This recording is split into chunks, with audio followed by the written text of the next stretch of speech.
Hurricane Helen ਆਪਾਂ ਕੱਲ ਸੋਚਦੇ ਸੀ ਵੀ ਕਿੱਦਾਂ ਇਹਨੂੰ ਪ੍ਰੋਨਾਂਸੀਏਟ ਕਰਨਾ ਆ। ਐਕਚੁਅਲੀ ਇਹ ਫ੍ਰੈਂਚ ਵਰਡ ਆ, ਫ੍ਰੈਂਚ ਐਲੇਨ ਕਰਕੇ ਕਹਿੰਦੇ ਆ, ਇੰਗਲਿਸ਼ ਹਿਲੇਨ ਕਰਕੇ ਕਹਿੰਦੇ ਆ। ਸੋ ਇਹ ਬੜਾ ਖਤਰਨਾਕ ਤੂਫਾਨ ਫਲੋਰੀਡਾ ਦੇ ਜਿਹੜਾ ਕੋਸਟ ਆ ਉਹਦੇ ਤੇ ਆਇਆ। ਪਹਿਲਾਂ ਕੈਟਾਗਰੀ 2 ਸੀ, ਹੁਣ ਕੈਟਾਗਰੀ 3 ਦੇ ਵਿੱਚ ਕਨਵਰਟ ਹੋਣ ਵਾਲਾ ਆ।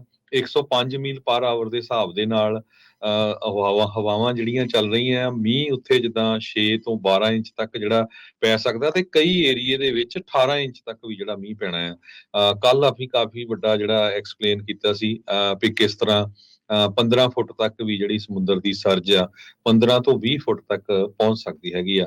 68 ਦੇ ਵਿੱਚੋਂ ਮੈਜੋਰਿਟੀ ਦੀਆਂ ਜਿਹੜੀਆਂ ਕਾਉਂਟੀਜ਼ ਆ ਉੱਥੋਂ ਲੋਕਾਂ ਨੂੰ ਇਵੈਕੂਏਟ ਕੀਤਾ ਗਿਆ ਆ। ਐਮਰਜੈਂਸੀ ਡਿਕਲੇਅਰ ਕੀਤੀ ਗਈ ਹੈਗੀ ਆ। ਨੈਸ਼ਨਲ ਗਾਰਡਸ ਵੀ ਭੇਜੇ ਗਏ ਹੈਗੇ ਆ, ਤੇ ਪ੍ਰੈਜ਼ੀਡੈਂਟ ਜੋ ਬਾਈਡਨ ਹੋਣਾ ਨੇ ਵੀ ਕਿਹਾ ਵੀ ਜਿੰਨੀ ਫੀਮਾ ਹੈਲਪ ਕਰ ਸਕਦੀ ਆ ਵੱਧ ਤੋਂ ਵੱਧ ਹੈਲਪ ਕਰੋ।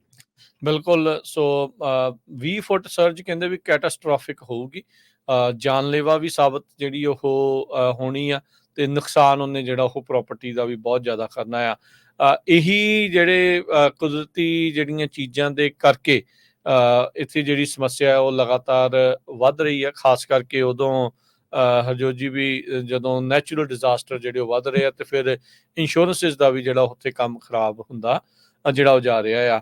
ਓਬਵੀਅਸਲੀ ਇਸ ਸਾਰੇ ਵਰਤਾਰੇ ਦਾ, ਹਰੀਕੇਨਸ ਦਾ ਜਿਹੜਾ ਵਰਤਾਰੇ ਦਾ ਟਰਾਂਸਪੋਰਟ ਦੇ ਉੱਤੇ ਵੀ ਅਸਰ ਹੁੰਦਾ, ਉਹ ਆਪਾਂ ਬਾਅਦ ਦੇ ਵਿੱਚ ਚਰਚਾ ਜਿਹੜੀ ਉਸ ਦੇ ਉੱਤੇ ਕਰਦੇ ਹਾਂ। ਪਰ ਹਾਲ ਦੀ ਘੜੀ ਫਲੋਰੀਡਾ ਤੇ ਉਸ ਦੇ ਇਰਦ ਗਿਰਦ ਦੇ ਇਲਾਕੇ, ਨਾਲ ਦੇ ਸੂਬਿਆਂ ਦੇ ਵਿੱਚ, ਤੇ ਖਾਸ ਕਰਕੇ ਜਿਹੜਾ ਟੈਂਪਾ ਬੇ ਵਾਲਾ ਜਿਹੜਾ ਇਲਾਕਾ ਆ, ਉਸ ਵਾਲੇ ਕੋਸਟ ਦੇ ਉੱਤੇ ਬਹੁਤ ਤੇਜ਼ ਹਵਾਵਾਂ, ਹਨੇਰੀ, ਝੱਖੜ, ਮੀਂਹ ਜਿਹੜਾ ਉਹ ਆਉਣ ਜਾ ਰਿਹਾ ਆ।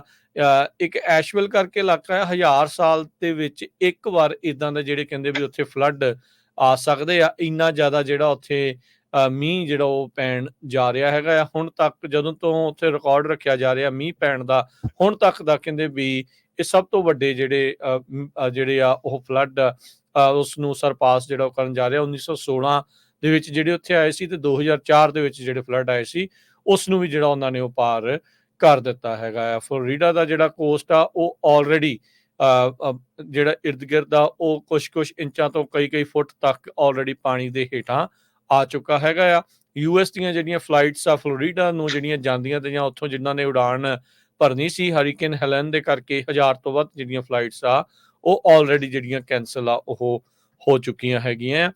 ਸੋ ਹਿਲਸਬੋਰੋ ਕਾਉਂਟੀ, ਜਿਸ ਦੇ ਵਿੱਚ ਟੈਂਪਾ ਜਿਹੜਾ ਆਉਂਦਾ ਆ, ਉਹਨਾਂ ਨੇ ਆਪਣੇ ਆਫਿਸਿਸ ਤੇ ਫੈਸਿਲਿਟੀਜ਼ ਉਹਨਾਂ ਨੇ ਕਲੋਜ਼ ਕਰ ਦਿੱਤੀਆਂ ਆ। ਤੇ ਕਹਿੰਦੇ ਵੀ ਕਾਉਂਟੀ ਦੇ ਇੰਪਲੋਈਜ਼ ਆ ਉਹਨਾਂ ਨੂੰ ਫੋਕਸ ਕੀਤਾ ਜਾ ਰਿਹਾ ਵੀ ਹਰੀਕੇਨ ਹੈਲਨ ਦਾ ਰਿਸਪੌਂਸ ਜਿਹੜਾ ਉਹ ਕਿਸ ਤਰੀਕੇ ਦੇ ਨਾਲ ਕੀਤਾ ਆ। ਉਹ ਰੈਜ਼ੀਡੈਂਟਸ ਨੂੰ ਅਪੀਲ ਕਰ ਰਹੇ ਆ ਵੀ ਭਾਈ ਅਜਿਹੀ ਕੋਈ ਵੀ ਗੱਲ ਨਾ ਕਰੋ ਜਿਹਦੇ ਨਾਲ ਤੁਸੀਂ ਆਪਣੀ ਜਾਨ ਤੇ ਜਿਹੜੇ ਫਸਟ ਰਿਸਪੌਂਡਰਸ ਆ ਉਹਨਾਂ ਦੀ ਜਾਨ ਨੂੰ ਜਿਹੜਾ ਤੁਸੀਂ ਖਤਰੇ ਦੇ ਵਿੱਚ ਪਾਵੋ।